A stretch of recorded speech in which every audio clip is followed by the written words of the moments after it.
Hey guys, magandang hapon sa inyong lahat. Dito naman tayo sa mga sinaunang plato na gawa sa tanso. Ito guys talagang aking kinukoleksyon basta gawa sa tanso. Gawa ng maganda rin mag-imbis ng tanso dahil habang tumatagal, lalong tumataas ang presyo. Kaya alam niyo naman guys, sa panahon ngayon, kilo ng tanso napakamahal na. Kaya guys, kung mayroon man kayo mga ganitong klaseng plato na gawa sa tanso, yun po ay aking binibili. Siya nga pala, bago tayo magsimula, huwag niyong kalimutan mag-subscribe para lagi tayong updated sa susunod kong video. Maraming salamat sa inyong lahat. Siya nga pala, shout out pala sa Luzon, Visayas, Mindanao. Mabuhay tayong lahat. Okay, umpisa na natin. Ito guys, gawa sa tanso.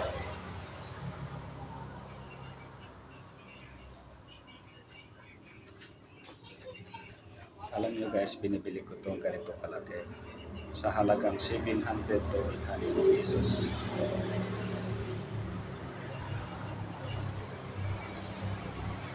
Depende sa kondisyon. Okay, next tayo. Ito guys, tanso, pero tubog siya sa 24 carats silver. Tubog siya sa silver, pero gawa siya sa tanso. Tubog lang siya sa 24 carats silver. Ito guys, pinipili ko ng 450 hanggang 500. Depende sa laki.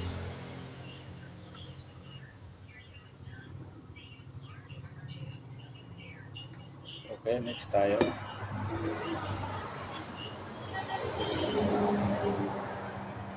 Ito guys, gawa rin sa tanso. Ano lang siya, parang plain lang siya.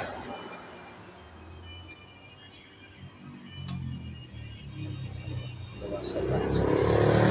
Nagkakalagay ko ngayon guys ng 250 hanggang 300. Depende sa kondisyon.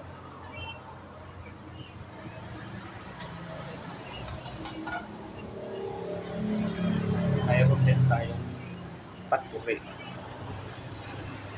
Takuri na gawa sa tanso.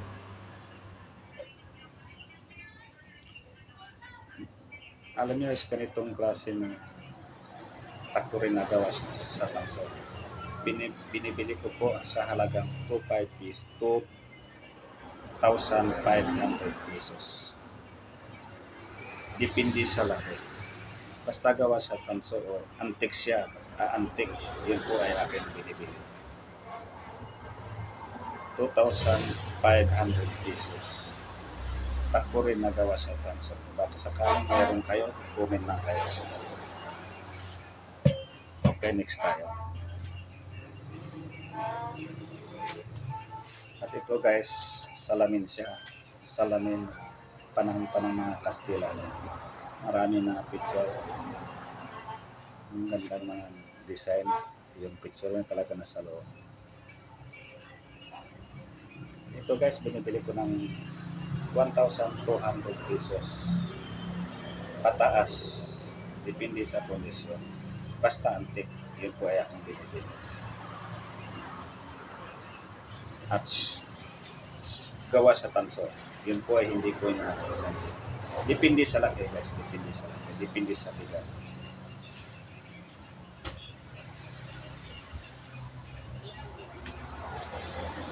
Okay, next tayo. Ito naman guys, plato. Square.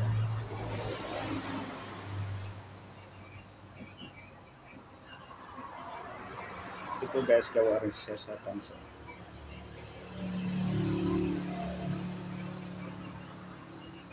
Binibili ko to guys ng 450 hanggang 600. Depende sa kondisyon at depende sa laki.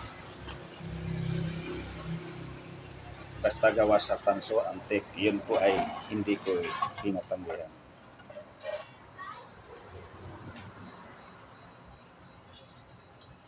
Ito naman guys, gawa pa rin sa tanso. May design nyo siyang parang kampingan. Mga ganitong klaseng plato guys, binibili ko ng 500 o 700. Depende sa laki, depende siya sa bigat. Basta gawa sa tanso o antique, yun po ay aking binibili. Ito guys, mga mabibigat ito guys. Nasa 1 kilo mahigit. O 1 kilo, wala 1 kilo. Ito guys, mas malaki. Mas sa mahigit 2 kilo, kulang 3 kilo. Plato na gawa sa tanso.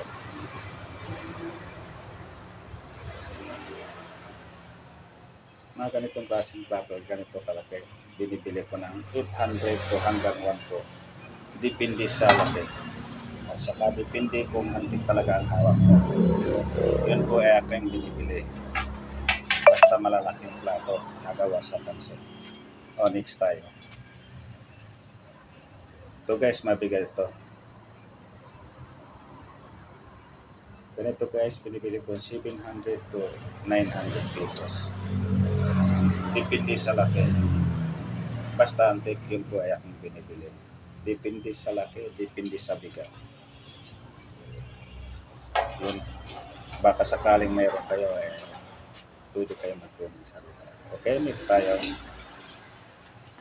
Ito guys, plato pa rin. Nagawa sa tanso. Mabibigat siya guys.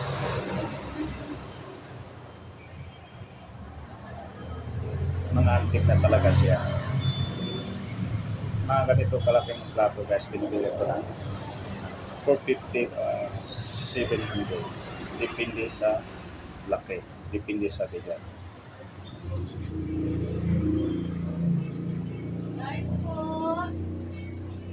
Mga tanso guys, yun po ay aking binibili. Okay, maraming salamat. Siya nga pala, shout out sa mga kababayan ko sa Santander Cebu, San Juan, Dumaguete. Mabuhay tayo.